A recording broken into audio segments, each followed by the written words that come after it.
first, the King of the king, the master of the day after, and he who rests the heaven without any pillars, are firmly established on the throne, and he is the one who gave guidance to mankind into the straight path of Islam. Peace and salutation must be upon our Prophet Muhammad sallallahu alaihi wasallam, Sallallahu alaihi wasallam. his family, companion, and who follow him. And I bear witness that there is no God in this universe except Allah subhanahu wa ta'ala. And I bear witness that Rasulullah sallallahu alaihi wasallam is Allah's messenger. So I want to deliver my thanks to the judge who have given me the chance to be standing here in front of you all, in front of these amazing people, in front of this inshallah becoming successful person. Subhanallah. Good morning, ladies and gentlemen.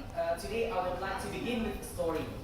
There was once an Islamic teacher who gratefully dreams to realize his reformist ideology.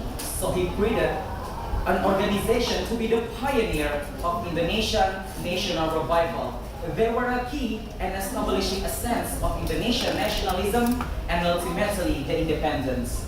Today, with more than 20 million members, the organization became the second largest of Indonesian organization Muslim in Indonesia. Do you know what kind of story that I told you? Yes, that's a memorable scene in one of my favorite Indonesian movies called Sang Pencerah, based on the true story of Kiai Haji Ahmad Dahlan, the founding father of Muhammadiyah, who spends most of his lifetime to give the pure Islamic teaching to the nation until the very end of his life. To me, the movie not only presents an unforgettable scene, but also acts as a timeless reminder that we should learn that our independence now is a result of the spirit of our predecessor and needs to be kept and preserved. Nowadays, we live in a world of prosperity, but still threatened by so many new problems. We live in a world full of strife, and we live in a world where thousands of nuclear weapons exist and many countries are trying to acquire them. We live in a world where suicide terrorists try to come without warning, and we live in a world where thousands of people die each day from poverty caused by the way the international system operates. So all of these problems causes one big question, and the question is how our earth, how our world is capable of fulfilling the lives of more than 7 billion world population. So we live in Indonesia. Indonesia is the largest maritime country in the world that has more than 17,000 islands and innumerable natural resources. So Indonesia has an important role in international affairs.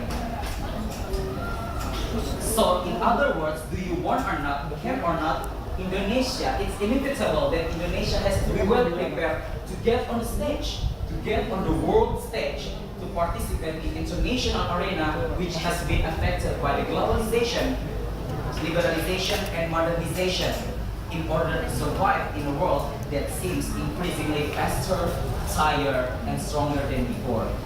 So it is necessary to change our mind, to change our mindset to be based on the local wisdom of Indonesian various diversity that has full of wisdom and the philosophy of life that is the local culture.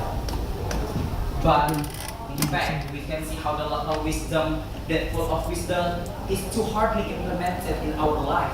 In practice living, it's too hardly implemented. One example, corruption, collusion, and nepotism in almost all levels of Indonesian government and non-government institutions make Indonesia. This is the proof, the clear evidence that Indonesia still deny the local wisdom, still deny the local culture. So, I am a student in university. I want to invite you all to lead the people, to guide the people to adapt in global era. Because why? We are the student of university, of UMM, especially Muhammadiyah for the nation. What we do for the nation, that's important. And one example of local wisdom is gotong royong. Gotong royong means togetherness. So we have to keep it. Togetherness, the mutual cooperation. We help each other. Because you know our independence, which achieved by by all people, togetherness, not by someone. Even Soekarno did not do everything himself, but he invites people to fight against the invaders. He invites people to fight against the colonialism. And now we are not colonized by the invaders or by the Netherlands, but we are colonized by education, politics, economics, literature, colonialism. And now we have to keep it, but not by taking gun or wars. However, we do not that, but there are many ways. We have buy, maybe such as buying products made in Indonesia, or we have study hard, or supporting our athletes and our scientists that they are struggling to keep our good name in the world. So remember, try to break the chains that divide us now. Don't say I'm Aceh, I'm Papua, I'm Sumatra. Break that all. We are one. We are under one flag. There's only one change to take the right stance. Hold tight in our spirit and keep it alive. We are one. Red is our blood and white is our bond, Indonesia. So, maybe enough up here the little speech that I can say. I'm so sorry for all the mistakes and the safe words are less willing hearts in your heart, but of which intentionally or not, I apologize profusely. Thank you very much. Assalamualaikum warahmatullahi wabarakatuh.